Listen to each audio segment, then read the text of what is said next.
Hey, Bob Cooney here with another Inside the Arena deep dive interview. And I am so happy to be chatting with Paranita from halfway around the world. How are you doing? I'm doing great. How about you, Bob? Good, so great to meet you finally. It is good to see you too. Let's start at the very beginning.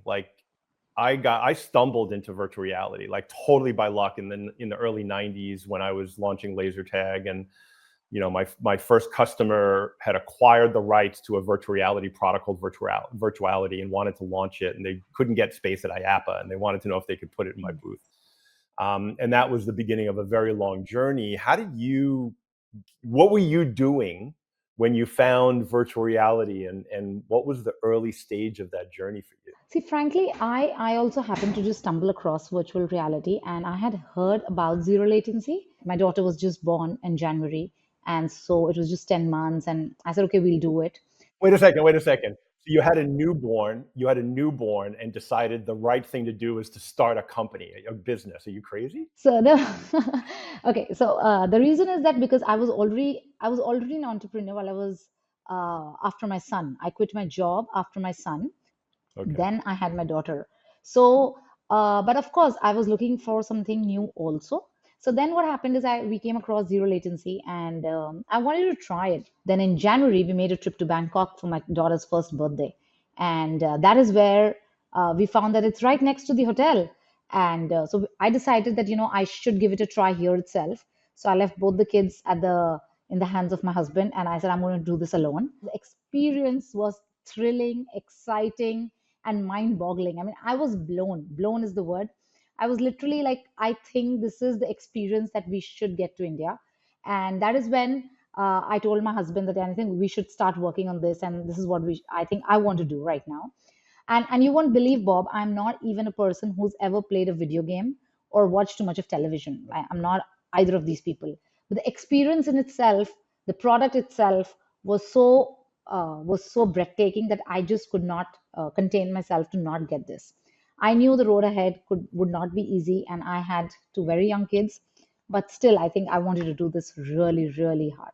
So, and that is when in January 2019 we started planning. We reached out, we got more information, and August 2019, within 7 months almost, we launched it. Yeah, cool. But I've talked to a lot of operators of VR attractions, including zero latencies in Mhm. emerging markets, and so Mhm. what were some of your concerns going into it, like around the economics of it, and what kind of research did you do, and talk about how you got over, because at a certain point you're really excited about something, you discover something new and it's Agree. amazing, and then as an Yeah. experienced entrepreneur, obviously there's an economic lens that you have to start putting on, and talk to me about what that was like. An experience like this was never there in India before. So what do I price it at? Whether I'm making it a premium product, whether I'm making a mid-market product because I need to get the volumes while I need to make profit, while it needs a 2,000 square feet arena. So my rent is going to be like that. I'm situated in Mumbai, which is where the land bank is most expensive, be it rented or be it owned, right? So I knew those challenges were there. But then the other way to look at it for me was that this is the right market for a product like this because we have corporates, we have the right kind of individuals, we have the right age group. The only thing that I had to be very sure of was the location. Of course, that was a challenge in itself for me. uh, then the next, after looking at the real estate cost and the equipment cost, came the marketing cost, because to market a product like this, the the marketing had to be different. It might lead to a lot of marketing spend initially, because you're trying to sell a concept of which people have not heard.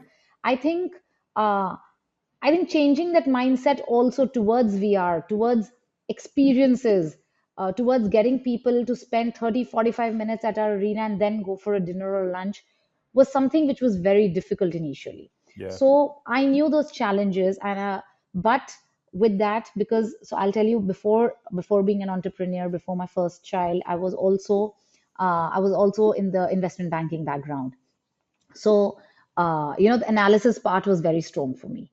So I connected with a few operators across the globe, and I had a little bit of chat with them according to what it looks like. I knew the Indian market, I knew the Bombay market because I was here. So then I kind of put down, as for example, if they're doing a number of thousand players per month, we could do 800. And at that 800, what would be my price point? Then how many would I need per week to break even? Things like that. So I did the whole math, knowing the economics of the place, of talking to a few other operators. Also, coming down while deciding the price, I also had to do a lot of PPP comparison with different economies where pricing was different, where they're pricing in dollars, while I'm pricing in India, while I'm paying for the equipment in dollars. So things like that. So we did our whole research as well as a lot of analysis about how the economy is, what are we looking at, what kind of experiences are going on. We also did a competitive analysis, by the way. We did study how the market is placed globally. I mean, are there other players? What is their price point? So I also tried our other competitor at that time, Sandbox VR, which was in Singapore. So I tried that also. Their price point at that time was pretty less, and compared to what a zero latency experience would cost us. So then we were like, okay, might be, why not that price point? So there were a lot of questions we had, but then we did a combination of a number of factors, and then we decided a particular price point, a particular place, location, and a particular way to market it. So I think these were the three decisions which, by God's grace and by our hard work, actually paid off, and it hit at the right place. I'm going through this now, right? And so I'm looking, as I've written about, looking at building something in Las Vegas, right?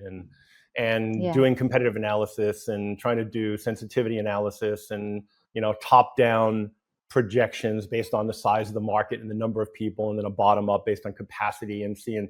And I did that, and they were so far off. Normally, my top down prediction is way high, and my bottom up is low. In this case, it was backwards, and I was like, am I building too much capacity? And look, I've Yeah. been doing this 35 years, right? So I'm pretty good at this. And I talk to operators who are considering getting into the VR business, whether it's zero latency or anything else, and they're totally lost at how to do the analysis and build a projection. And so first, a question.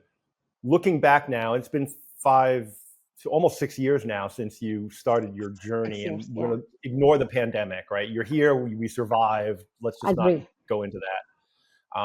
But looking back on it now, how close were you to your original projections?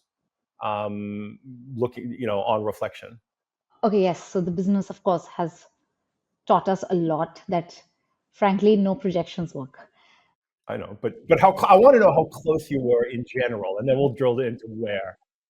So basically, see, our projections that we will be needing working capital for the first 6 months, and the sales will take time to grow, completely went off out of the window. We opened in August Oh, 2019, and we were, operationally profit at a working capital level from first month of the business. It was so oh good. wow. That is how well it took off. So the first 6 7 months was really great. It was just, I mean, we were like, we never expected such good numbers to happen in the first 6 months, of course. And you're over the sky, and you just, I mean, you're over the moon, and you're like, everything's so good. And I was just not learning anything. I was just feeling very good about it, feeling I've done something which needed no effort and it was the right decision, just applauding myself for everything that I've done. But there was no learning. And Yeah. learning in any business is very important. But then what it really hit us hard was when, the pandemic, from January, there were talks coming in that things are happening around the globe and all of that, is what started making us really, really cautious. And then we did not know what to do. Yeah. Of course, that was the pandemic, but I have to mention this, that it taught us a lot. It Yeah. taught us how to sustain, how to come back. And that was the real learning, because then when I look back now, I felt in those first 6 months, I learned nothing. I just knew I had given a product and the product was doing well. So now when I have to take a decision for my business, I will always keep in mind in treating a customer, in treating a booking, as to what I have seen in those days. I will not let even one person who's trying to become my customer let him go back at all. So then you start valuing each and everything in your business, and you start looking at a customer in a very different way. You start looking at every expense or every income in a very different way. You question yourself twice on an expansion model or what you're going to build. So all of that decisions, it has helped me a lot. But yes, first 6 months we were off our projections in a very good way. Yes. Yeah, that's interesting. And I did this too, and I've seen this as a repeating pattern in almost every business, to be honest with you, especially in Yeah. location-based entertainment. Is the first location often does better than we think it's going to do, and then Agree. our ego gets inflated, and we don't take the time and do the hard work to try to analyze why is it successful. And what I've experienced, and I did this, my first laser storm was wildly successful, and I was like, and this location sucks, the next one's going to be better, and we could do this better, So and we where can do was that better. Yeah. And then we didn't Yeah. actually look at what the great things about that location were, and we were never able to build another location that was nearly as profitable as far as a gross margin standpoint goes as that first location. And really Right. interested in some of your assumptions and what played true and what have you busted around a Hmm. premium experience like zero latency, which really commands a Agree. higher level of investment and potentially a higher ticket level, and how is that translated into the Indian economy, and what are your learnings there? Is its different nature than what we perceive it as. Okay. I think here, firstly, about the product, I think people are ready for experiences. It's about offering it to them. Even if it comes at a price, you have different categories of customers. So basically, there will be some who will be repeat customers who are in the first category where they don't care about the price. There is clearly a segment and a good segment of people who are there. Second is, of course, someone for whom it is paid, for example, or a corporates or a birthday party group. They're very interested because they want to do something which is fun, which is adrenaline rushing, and which they can enjoy together. I think that people are a little done with just going out, drinking, house parties. It's quite a done scene in India now. And Mm. people want to step out, do some sort of an activity with their friends and family. 60-year-olds being invited, which is not generally a culture in India. That is the change. That's the second category of people. The third category of people who come for experiences like zero latency because it's premium is when they market for special days or occasions where they're looking to do something different, because what they've been doing for the longest time is just stepping out for maybe a dinner or a drink.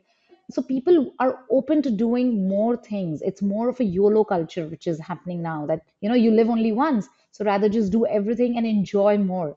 What is a very strange thing which I also saw was people were very excited to know that it was an international brand that has come into India, because they're like, we have to always travel outside to do something which is different. For example, uh, like a VR experience, which is different. Escape rooms were not in India. When they started coming to India, people started liking it.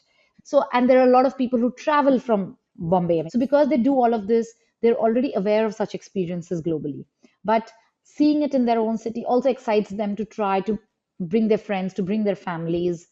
I think we keep developing nations in that bucket of whether it'll be accepted or not. But there is still a lot of potential. That's been my learning. So I don't think so we should just target the developed nations. Economies which are developing have vibrant, growing population, which is the kind of market that you're targeting, where your volume is taken care of and price is taken care of also, because you're offering something which is very different.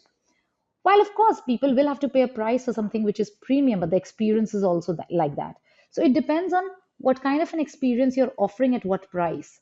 Now, if you tell me you're giving me a 2 or 3 minute regular VR experience and pricing it at this price, of course, no one will come.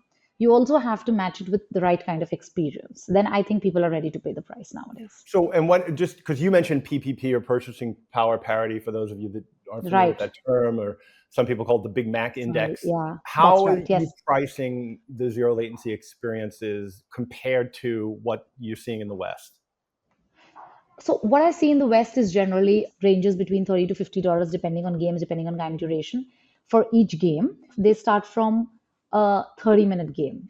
Now, how we packaged it was we did a 15-minute game as a separate gaming segment, which is priced at 1,200 with taxes. So that's like $14 to $15. It gives anyone an entry point. We had to create that entry point in India so that people try the 15-minute experience before they can purchase the higher priced experiences. The second was a 30-minute experience, which is priced at almost around 35 to $40 abroad. So when we launched it, we kept it at a lower price. It was around 2000 in India. Now we've taken it up to say 2500. So that's like a 25% up and down from the global prices. That's what we've Yeah. done, and that's worked very well for us. And in Yeah. fact, we Interesting. also launched a 45-minute and a 60-minute experience. So on a PPP scale, if something is priced at say 100 there, I've just priced it at 75 in India because the experience justifies it.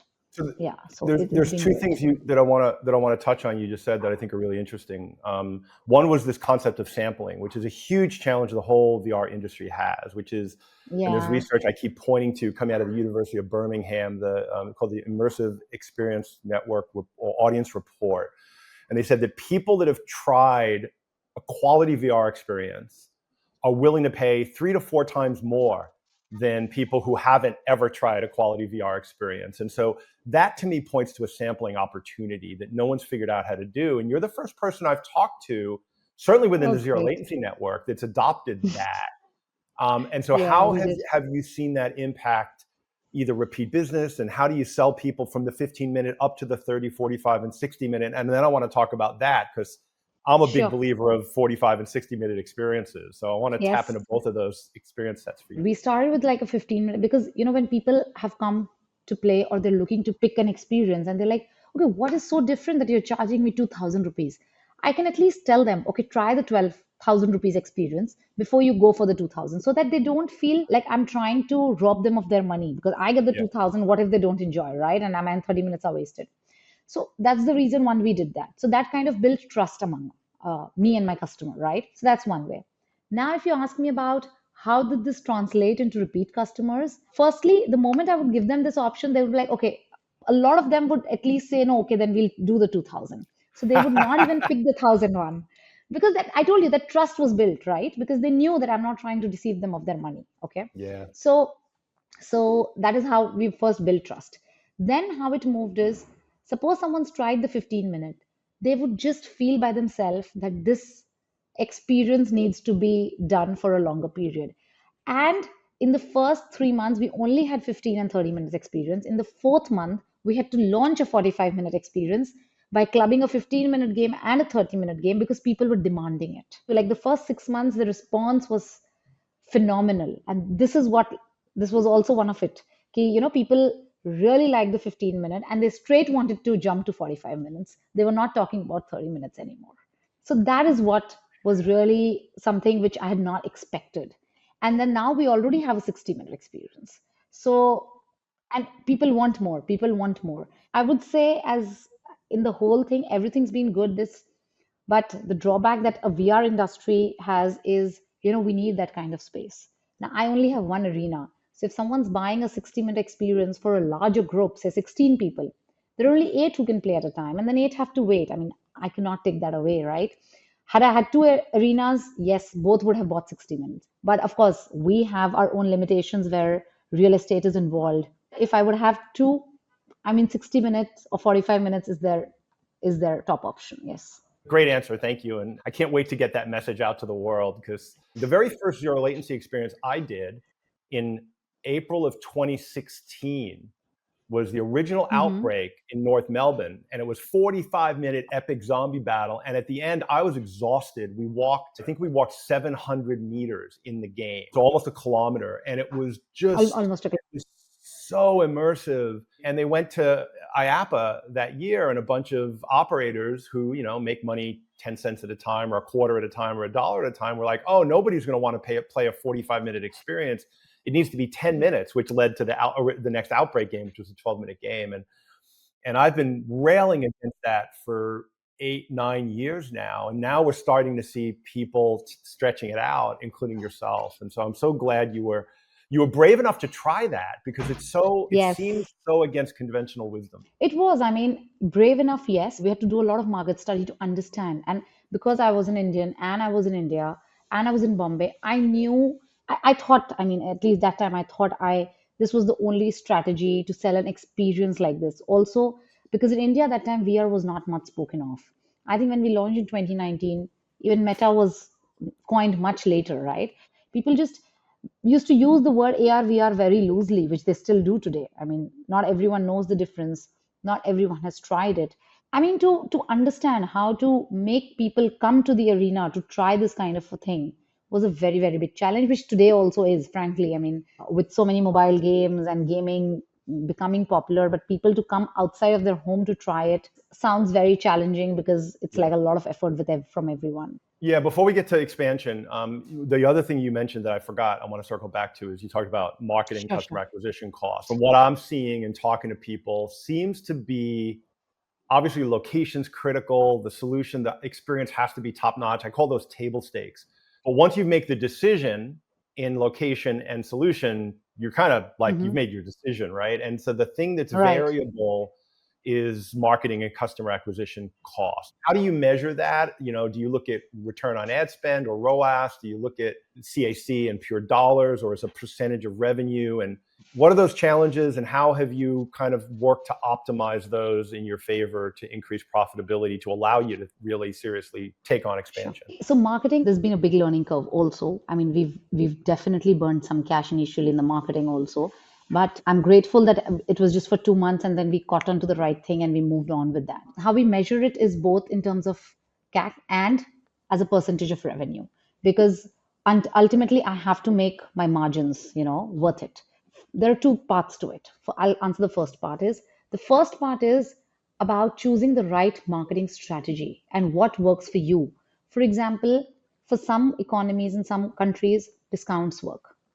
Well, go with it. I mean, when you're pricing a product at $50, you can pretty well bring it down to $40 and sell it. But here, we've priced it very, very rationally already. So if I start discounting at a very high rate, I will not be able to make my margins right. So one, your pricing has to be right to know how much of discount can you go. If you go too much into discounting, it really never helps you to get the revenue up. They will wait it out until you are coming out with a offer or a marketing campaign around discounts. So that becomes very difficult to kind of achieve your revenues, and you're only wasting money on your marketing because you're going on spending on ads, etc., to let people know about the discount, not about the experience. The second part is knowing the right marketing strategy, knowing what works for your brand and how to build that brand. And you have to divide it into different segments. Is first is building your brand. Like for example, for us, when we got an experience like this, first we had to let people know who we are and what we stand for. People never knew what free roam we are, and they ask us, okay, what is this? We've never heard of this. So if in Mm. today's day, even after 6 years, if I'm doing this, means there is a lot of education that still needs to go on a constant basis in your consumer. Then comes the price point, and then the price has to match. The one thing which also works in our favor is zero latency is among the largest and the best for free roam VR currently, and it has a great network now, the way it's expanded, right? And the game library is great. So the whole developing the market becomes a very big responsibility in our hands to sell the product right, to build a brand around it right. So in India, for example, we've made zero latency synonymous with free roam VR because that's what people know what zero latency is. It's free roam VR. And we have to tell people that this is an upgrade from what you have been experiencing all the time, and that is why the price is there. So then they come out of that discount and that that phase where anything is cheap and any price is okay. So when you've set all those right, then you start moving with the right kind of advertisement, the right kind of targeted advertisement, choosing which media works for you. For example, newspaper advertisements, which cost a bomb in India at least, and people do not know. They're just seeing two people with guns and the VR headsets, and they do not know how is it different from a regular VR or a home-based VR entertainment system or an Oculus. And when people call you, then those will be the questions rather than knowing about the experience and what we are offering. You have to know that what really is useful is having the right video. So then we started developing that. And then we started pushing those via ads. So, those kind of things, we've done a lot of trial error. At that point, really, I'm not seeing my marketing expense as a percentage of my revenue because that is not going to make sense. Because right now I'm only educating. To get them to the arena will take a little while. So that was just seeing conversion of what it is converting into. Am I getting more calls? Am I able to pass on more information to my customer? That was my measurement. then when I realize that that is being done very well and that is being taken care of, then I start measuring it as a percentage of my revenue, because then I have to make sure that after spending a certain amount of, it has to start translating. If it's not, then this method also has to change. That is when I start measuring my customer acquisition cost, because now And I have acquired that customer after educating him. so it sounds like there's two phases, and this is consistent with some other people in like this kind of large scale free roam cultural space that's happening. Is there's Right. there's a launch budget, and this is something we're thinking about in Vegas. There's a launch Exactly. budget, which means Right. that money is a sunk cost as part of your startup cost, and it's about educating the market and building the brand, and then there's ongoing marketing spend to drive conversion. And so if you were to advise somebody, or when you think about your next location, like how do you budget for that, first 3, 4, 5, 6 months of launch budget? And then what percentage of revenue do you target as far as an ongoing marketing spend? I'll tell you, we also, after Mumbai, which was completely owned and managed by me, I also did Hyderabad, which was, of course, a management model. Okay. So, where we had an investor and he had opened it and I was managing it for him with, of course, the experience that I had. That was the place actually where, like you said, a second location is different and it does not yield the same kind of return as your first one. But you won't believe it was the same. It was the same, which clearly gives me confidence that expansion in India currently for these kind of experiences is just the right thing, because here the market is not saturated, it is hungry, it is really thirsty for new Mm. experiences. People want to do it, and that is where I saw a lot of demographic diversity in the customer range that I had in Bombay. Second is, so having learned from it and Bombay experience, what I would say is you should have a good marketing budget of approximately, say, compared to your investment, I think around 10% of that, at least for the first 3 months. That should be enough for the first 3 months. Now you have to plan it in a way that in the first 3 months it's taken care of for your PR, for your advertisements, for your customer acquisition, for your education, for everything. That should be a really good budget. And if that is not, then you really need to work on your marketing agencies or strategizing correctly about what your marketing steps are. Because for a product which is frankly, which has a very high, it spreads by word of mouth. Because if I have tried it and it's fantastic, I would definitely like to take people with me, right? So the word of mouth is already helping you. So what you have to focus on is making the experience really good for the customer who walks in after you've already spent on the acquisition cost. If after the first 3 months you're not able to convert, that means there's something wrong in your customer experience, right? Yeah.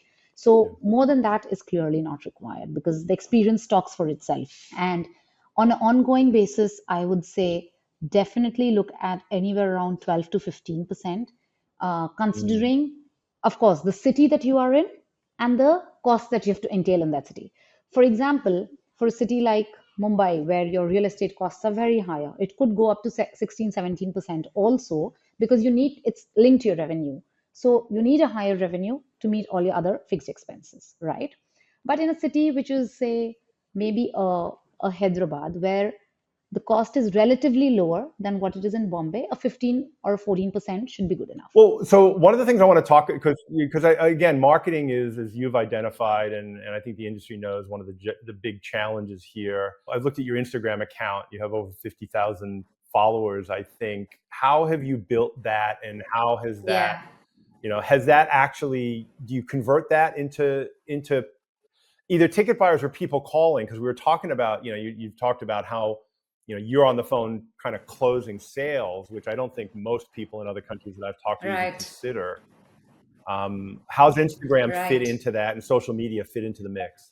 So, two, three things. Yes, Instagram is one of the largest contributors for us. And I think 80% of the sales that we get on phone calls is through Wow. Instagram, because people see the ad, they see what's happening, but they want to know more. There's something called WhatsApp marketing, also, which I mean, so the feature is WhatsApp.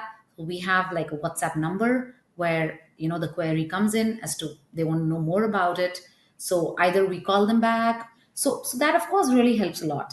In fact, for a lot of corporate bookings also it helps a lot. A lot of group bookings it helps a lot because so we have like a one pager wherein we've mentioned all our experiences, the prices, the game durations, everything. And it's like a one document which speaks about all the details that people generally want to know. And when you send that, it's convenient for people because suppose they have to choose the game with their group before booking, they just send that out in their groups. 60% of our bookings are over phone. 60% because people first want to know how Why? much is it, what will I get as an experience. Only the video is not enough. They need to know each and every fine details. Will we give them a briefing? Are the equipment sanitized? They want to know about each game. They want to see the video of each game. So we do a lot of WhatsApp, sharing of links, etc. We have a designated position as a caller who just takes reservations on phone. And it's an easier conversation rather than one person hearing from me on the phone the whole tape recorder as to what we are, who we are, what we do. So that's something which is very different from maybe any of the economies that you would have seen. That's why I told you India market. I mean, I agree that every market is different, but for me India market is a little very different from whatever global experiences I've heard. So to crack that, it took us a little bit of time, but yes, I'm happy that we were able to do it. And Is that a cultural thing? Is that do you see that in other business segments where online commerce is not as high a percentage of total transactions? I don't think so. I see that in a lot of other business segments, but yes, here even in restaurants, we do have this. Right now, after so many years, restaurants have moved to online reservation. But until I think 2 years back before COVID, there was more of calling the restaurant to getting the booking done. We've hardly done it on the app or through a reservation portal like an Easy Diner or a Zomato. We've never used them before COVID. They've just been launched Yeah, a few years interesting. ago. For us to explain this, that why they need to make a reservation, because one is people don't want to wait. Second is they don't want to reserve. Then how do you do it? Because people are used to a normal arcade gaming where if one person is playing one game, the other can play maybe the other, but there's no one waiting, right?